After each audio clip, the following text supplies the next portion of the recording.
Hi viewers, welcome to our channel. ప్రస్తుతం మనతో పాటు దామ బాలాజీ గారు సీనియర్ జర్నలిస్ట్ ఉన్నారు. వారితో ఒకసారి మాట్లాడదాం. సార్ నమస్కారం సార్. నమస్తే. సార్, జగన్మోహన్ రెడ్డి గారిని అరెస్ట్ చేయించేంత వరకు వదలను అని చెప్పేసి అటు విజయసాయి రెడ్డి గారు ఒక ఛాలెంజ్ చేసినట్టుగా వార్తలు వస్తున్నాయి సార్. అంటే ఈ మధ్య కాలంలో మనం చూస్తూ వస్తున్నాం, అటు విజయసాయి రెడ్డికి వైసీపీకి మధ్య వివాదం అయితే పెరిగిపోయింది. సో ఒకరినొకరు కౌంటర్లు వేసుకోవడం కూడా చూస్తున్నాం. అటు కూటమి గవర్నమెంట్ కూడా విజయసాయి రెడ్డిని ఉపయోగించుకొని జగన్మోహన్ రెడ్డి గారిని అరెస్ట్ చేయించే ప్రయత్నం చేస్తున్నట్టు కూడా వీళ్ళు ఆరోపణలు అయితే చేస్తున్నారు. మరి ఏం జరుగుతుంది? విజయసాయి రెడ్డి ఏమన్నా అరెస్ట్ చేయించే అవకాశం ఉందా సార్ జగన్మోహన్ రెడ్డి గారు? గత వారం 10 రోజుల నుంచి ఆంధ్రప్రదేశ్లో ప్రధానమైన టాపిక్ ఒకటే నడుస్తుంది. అదేంటంటే జగన్ అరెస్ట్ అవుతాడా లేదా. ఇది మెల్లమెల్లగా నేషనల్ మీడియా కూడా కవర్ చేసింది. నిన్ననే వైర్లో కూడా దీని మీద కథనం వచ్చింది. అంటే ఆంధ్రప్రదేశ్లో అభివృద్ధి కానీ, సంక్షేమం కానీ, పరిపాలన కానీ సాగట్లేదు. ఓన్లీ వీళ్ళిద్దరి మధ్య గొడవలు మాత్రమే ప్రధానంగా ఉన్నాయనేది నేషనల్ మీడియా కూడా రాస్తుంది. సో ఈ నేపథ్యంలో ఇప్పుడు కొత్త విషయం ఒకటి రంగంలోకి వచ్చింది. ఇప్పటివరకు ఏంది మనకు ప్రధాన విషయాలు జగన్ అరెస్ట్ విషయంలో జగన్ అరెస్టుకు మోడీ సహకరించట్లేదు అనేది కొత్తగా మనకు వైరల్ అవుతున్న అంశం. మోడీ ఎందుకు సహకరించట్లేదు, మోడీ సహకరించకపోతే చంద్రబాబు అరెస్ట్ చేయలేడా, ఇవన్నీ కూడా వస్తున్నాయి. గతంలో కూడా చంద్రబాబు అరెస్టు వెనక జగన్కి మోడీ సపోర్ట్ ఉంది అనేది తెలుగుదేశం మీడియా కూడా రాసింది. అది వాస్తవం కూడా. ఎందుకంటే ఆ స్థాయి నాయకులను అరెస్ట్ చేసినప్పుడు కేంద్రంలో ఉండే పార్టీ ఇన్ఫామ్ చేయకుండా చేస్తాడా జగన్ అంటే చేయడు ఖచ్చితంగా. ఎందుకంటే జగన్ మీద ఆల్రెడీ కేసులు ఉన్నాయి. సో తెలుసు వాళ్ళకి, తెలుగుదేశం తెలిసినా కూడా బలమైన శత్రువునితో కలిసిపోతేనే మంచిదనే ఒక వ్యూహం ప్రకారం చంద్రబాబు మోడీతో కలిసిపోయినట్టు దాని ఫలితం కూడా ఆయన బ్రహ్మాండంగా అనుభవిస్తున్నారు. సో ఇప్పుడు ఏంటంటే చంద్రబాబు జగన్ అరెస్ట్ అవ్వాలన్నా మళ్ళీ అగైన్ మోడీ పర్మిషన్ అవసరం. పైగా ఇప్పుడు సొంతంగా చంద్రబాబు ప్రభుత్వాన్ని కూడా ఏర్పాటు చేయలేదు. కోయిలేషన్ గవర్నమెంట్ అయినప్పుడు ఖచ్చితంగా మాట్లాడాలి. కోయిలేషన్ గవర్నమెంట్ లేకపోయినా కూడా చంద్రబాబు అయినా జగన్ అయినా బీజేపీ చెప్పినట్టు వినేవాళ్ళు తప్ప బీజేపీని వ్యతిరేకించే పార్టీ ఏది ఆంధ్రప్రదేశ్లో లేదు. అందుకే ఉండవల్లి లాంటి వాళ్ళు ఆంధ్రప్రదేశ్లో 25 బీజేపీ అకౌంట్లో ఉంటాయి. వాళ్ళ అన్ని రాష్ట్రాల కంటే కూడా ఆంధ్రప్రదేశ్లోనే వాళ్ళకి ఎక్కువ బలం ఉందని చెప్పాడు. అది వాస్తవం కూడా.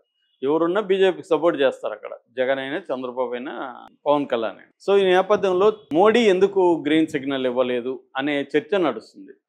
ఒకటి, టైమింగ్ చూసి చేద్దాము ఇప్పుడు ఆగండి అని అన్నా చెప్పుండాలి.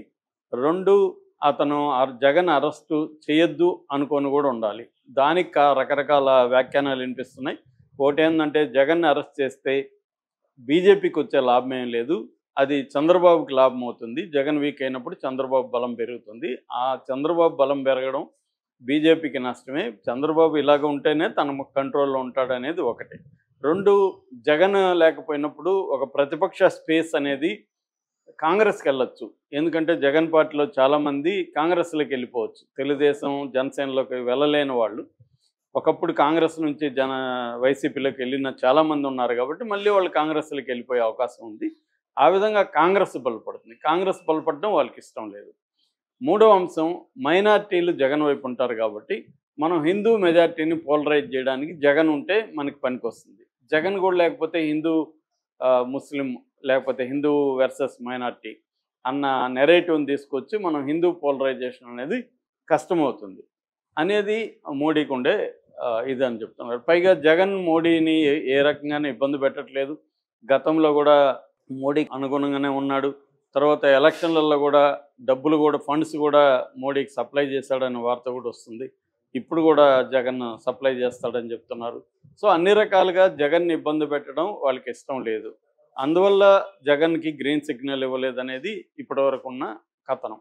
అయితే ఇప్పుడు ఇంకొక వెర్షన్ బయటకు వచ్చింది. అదేంటంటే విజయసాయి రెడ్డి విషయం మళ్ళీ మొన్నటి నుంచి రంగంలోకి దిగింది.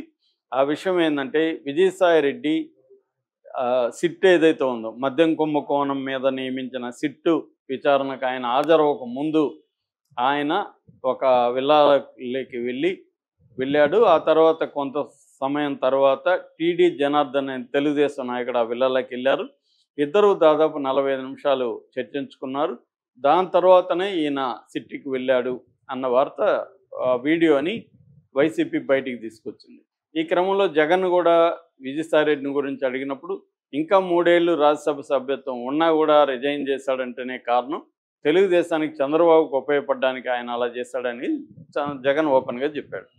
దాన్ని అందుకొని వైసీపీ సోషల్ మీడియా ఈ వీడియోను బయటికి తీసుకొచ్చి ఈయన మీద దుష్ప్రచారం చేయడం మొదలుపెట్టింది.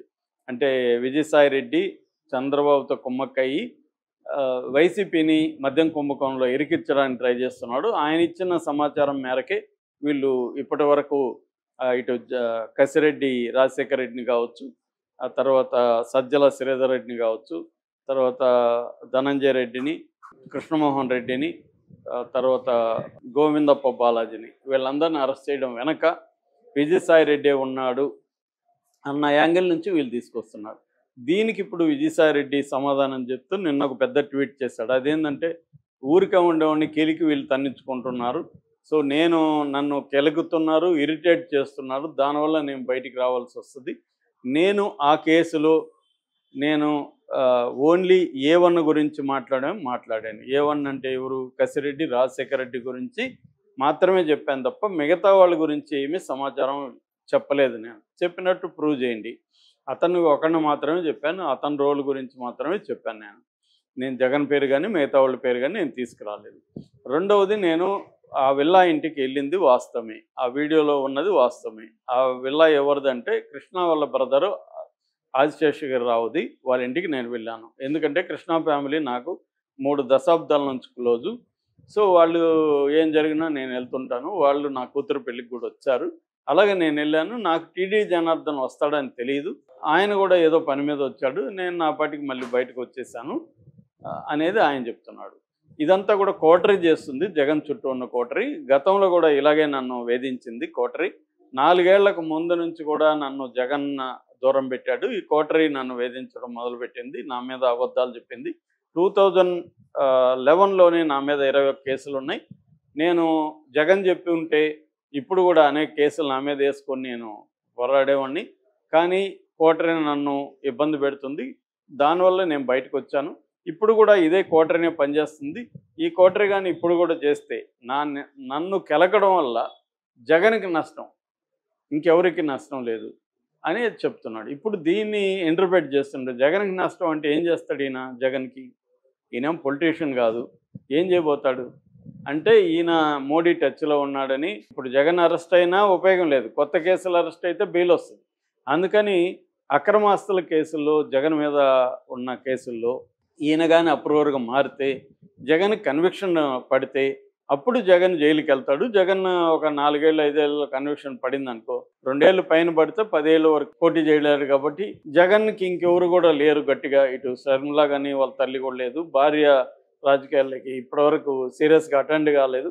వాళ్ళు ఎవరు రావాలన్నా టైం పడుతుంది, 5 ఏళ్ళు 10 ఏళ్ళు టైం పడుతుంది. కాబట్టి ఈ లోపల పుణ్యకాలం గడిచిపోతుంది అన్న ఉద్దేశంతో చంద్రబాబే ఇతన్ని బయటికి తీసుకొచ్చాడు పార్టీ నుంచి. చంద్రబాబు ఒక స్కెచ్ చేస్తున్నాడు, ఆ స్కెచ్లో భాగంగానే విజయసాయి రెడ్డిని బయటికి తీసుకొచ్చారు. విజయసాయి రెడ్డి కానీ అప్రూవర్గా మారిపోతే అక్రమాస్తుల కేసులు A2గా ఆయన ఉన్నాడు కాబట్టి అందులో కన్విక్షన్ వేసేయాలి. కన్విక్షన్ అయితేనే జగన్ని మనం రాజకీయంగా ఎదుర్కోగలం. మామూలుగా అరెస్ట్ చేస్తే జగన్కి సింపతి వస్తుంది, అతనికి బెయిల్ వస్తుంది, దానివల్ల నష్టం కంటే జగన్కి లాభమే వస్తుంది, మనకి నష్టం వస్తుంది అనేది చంద్రబాబు వ్యూహంగా చెప్తున్నారు.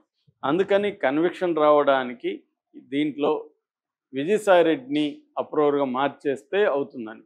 కానీ మళ్ళీ అగైన్ దీనికి కూడా మోడీ నాట్ కావాలి. ఎందుకంటే ఈడీ కానీ సిబిఐ కానీ మోడీ కంట్రోల్ ఉంటాయి.